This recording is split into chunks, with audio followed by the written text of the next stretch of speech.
So today I'm going to be installing my HPS Charge Pipes.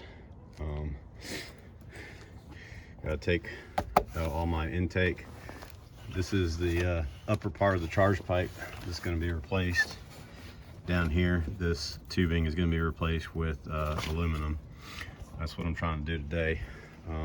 It is a little cold. I'm like triple layered here. It's 34 degrees outside.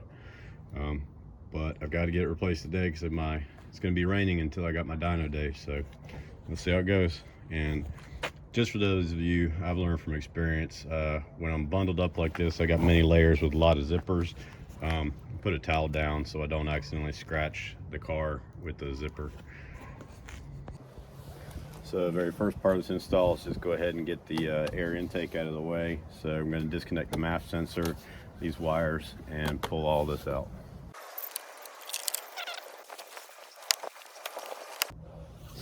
So what I did, so I don't have to take the ECU bracket out again this time when I put in the PRLs, I went ahead and loosened this whole assembly up here so this can come out. So it should pry up and out without bending too much of the.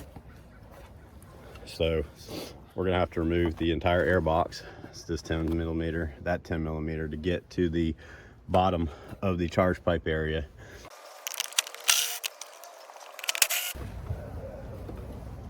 I'm gonna have to unclip these two wires from the battery as well to pull this out properly.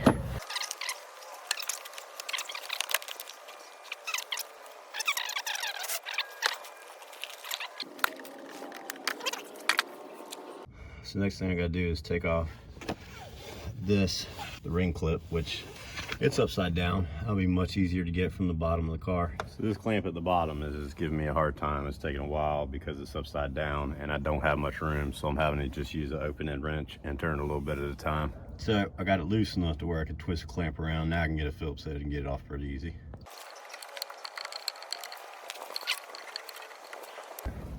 Both clamps are loose.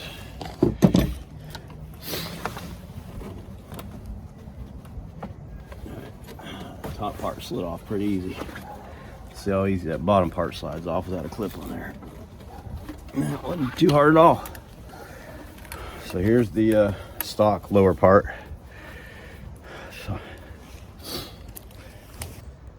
all right, so that's what it looks like with the lower cold side out.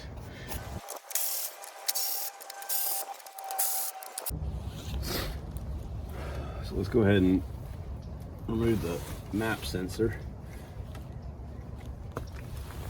Very carefully unclip that. Don't want to damage those wires. That's loose.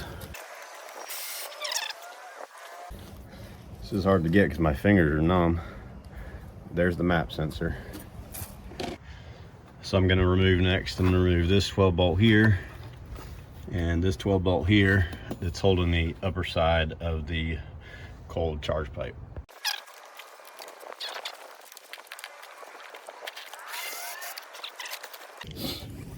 There's 4 bolts holding this bracket that was holding the upper charge pipe.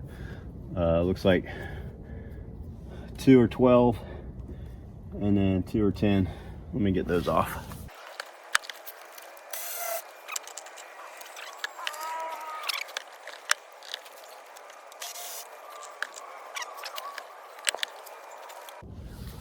Okay, so vacuum hose to the upper charge pipe still needs to come out.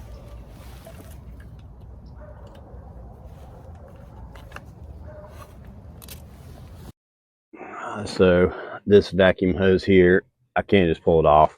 It's like I said, it's 34 degrees out here today. That's pretty tight.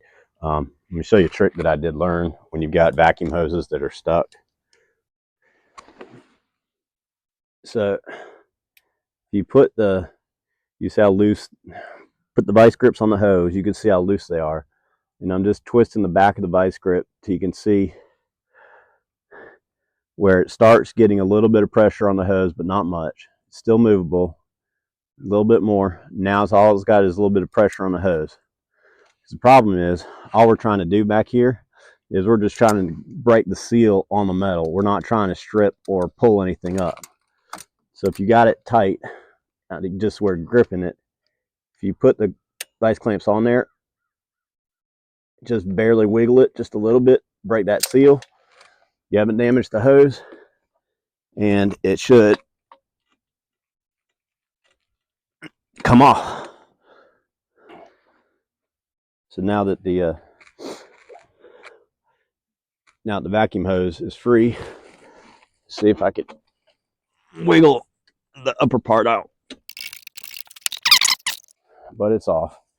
I had like literally a millimeter clearance between that and the battery with this all the way on. So this is what it looks like with it completely removed. There's your throttle body right under there in here.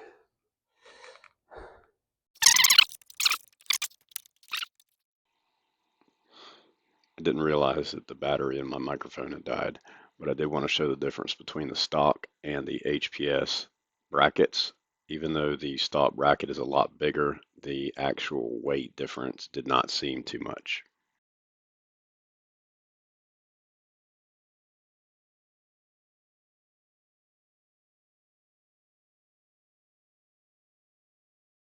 Here are the stock cold side charge pipes. Lower side is all rubber, top side's all aluminum.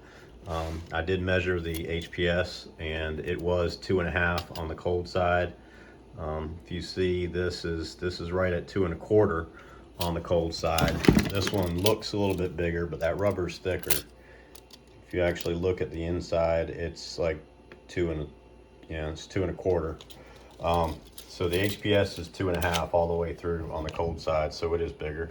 So the next step is to secure the map sensor to the new upper charge pipe using the hardware provided. I got an M6 nut screw, and then also had to put some Teflon on that, and got to cover that hole then with that piece right there. I'm gonna put some Teflon and cover that hole.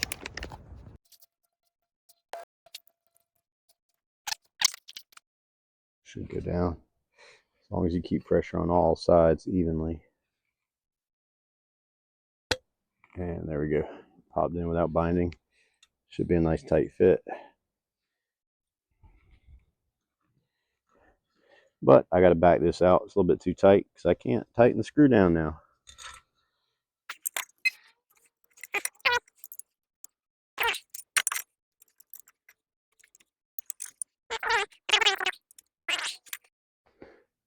All right, so for this little piece, to stop up that, I need to put some Teflon tape on it first.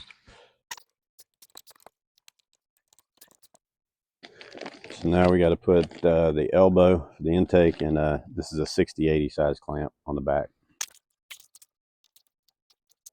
I should be able to get an extension on there to tighten it. Where the map sensor is with this, once you get this pipe in, don't unclip that green clip where the map sensor is. It won't reach far enough to be plugged in.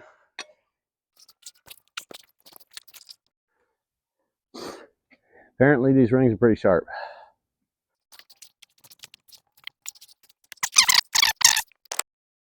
All right, so let's secure this hose now.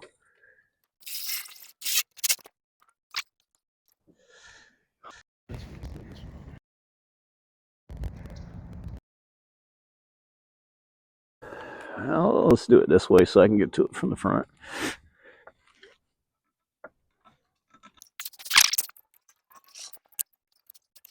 The important thing to remember is I want to get these tight, but I don't want to tighten them extremely too tight because all this is going to warm up. It's 34 degrees outside right now.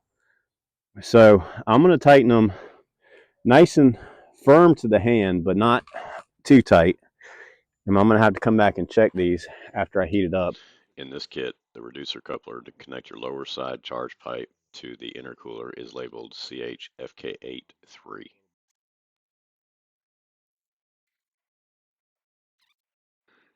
The coupler that's going to connect your upper and lower cold side charge pipes together on this kit is CHFK8-2.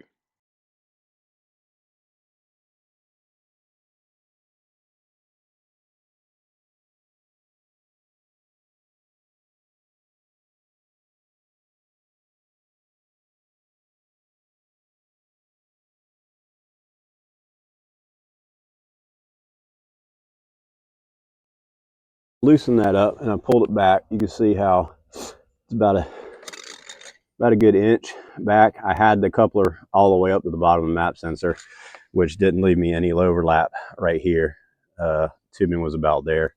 Now it's back here where it's supposed to be. Bottom's right there. So now I have some overlap for the clamps. Make sure you don't push this top one up too far when you originally tighten it down like I did. And I did check. I still got enough room. But of course, yeah, you had to unclamp that for the map sensor to click in.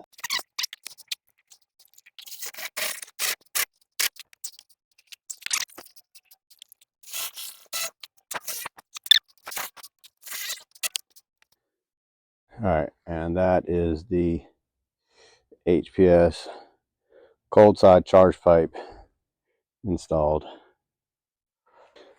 Just got to put the intake back.